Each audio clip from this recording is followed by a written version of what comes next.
Hello everybody, it's vanburman here, and I want to talk about Arsenal today.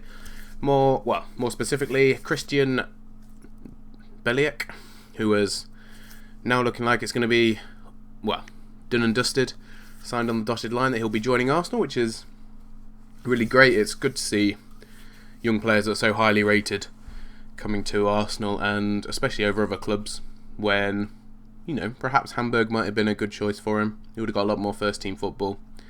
But like he said in his interview, he'd rather, spend 3 or 4 years even pushing at Arsenal and being right at the top of the game than going somewhere and getting first team football straight away and having to move again to work his way up. Which, I think that there's a certain amount of thought gone into his decision, and there's validity in both arguments for both teams.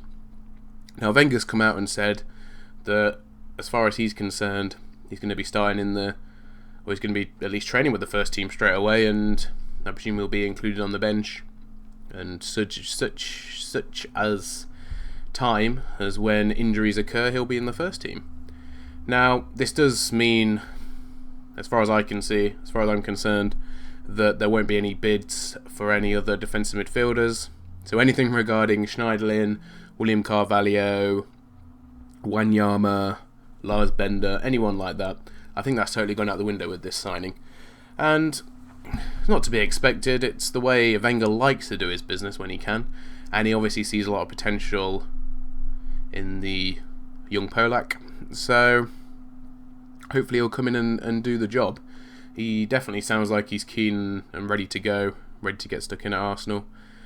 And I guess we'll just have to see how he performs. Obviously he needs a bit of time to settle in, but that would happen with, I think, whoever Wenger bought, unless it was perhaps Schneiderlin, or Wanyama, who've been playing at that level anyway, and perhaps wouldn't take them so long to get in. Well, I suppose half the problem is getting up to speed with the Premiership. They've already been playing a lot of Premier League games this season, so they're already aware of what's expected of them and the challenges of the Premier League. So I'm not too concerned about him being the only defensive midfielder that will sign in January. If Wenger thinks of him so highly, then I bow to his superior knowledge, and I look forward to seeing what the kid can do. Hopefully he'll put him in a few reserve matches and ease him in if he is going to use him in the first team and not play him next week, for example. And he probably, in my opinion, should stay out of the Champions League matches, at least for now. I mean, he is only 17, for goodness sake. I don't think rushing him into that is going to do him any favours.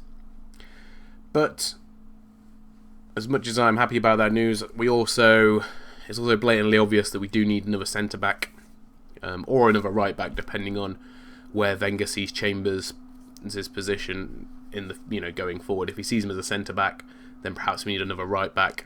If he sees him as a right back, which I think he probably is, then we do need another centre back. So, we've got ourselves a defensive midfielder, not exactly what we wanted, and not as proven as we would have wanted, but nevertheless, it seems like a thoughtful decision has been made about this kid. And if Wenger reckons he's good enough for the first team, I'm happy to go along with that. But we need to get in a decent centre-back that is going to challenge Mertesacker for the starting berth. And that might even perhaps push Mertesacker into third choice centre-back. That is the sort of quality I would hope that we would be looking out for. But I mean, I've had this discussion with several people, and I've said, name me all of the world-class centre-backs you can. And I came with about 8 or 9 names of really good top quality centre backs, and that's not a lot of top quality centre backs considering the amount of teams that there are out there. Each team has 2 centre backs, some of them have 3, so you do need a lot of top quality centre backs in order to fill up those places. Whereas if you ask me about top quality goalkeepers, top quality strikers, there's a lot more there, and there's even a huge abundance of top quality midfielders. But centre backs, or defence even, in just as a whole, seem to be lacking in proper top quality. We are a much more attacking game now than, for example, when Wenger started at Arsenal. But anyway, we'll have to see what he can pull out the bag. Hopefully, hopefully it'll be someone to challenge Mertesacker. If not, then the minimum we should do is get a Winston Reid for backup, in my opinion. Anyway, guys, thank you for watching the video. Put a comment if you disagree, if you agree, and be interested to see what you think.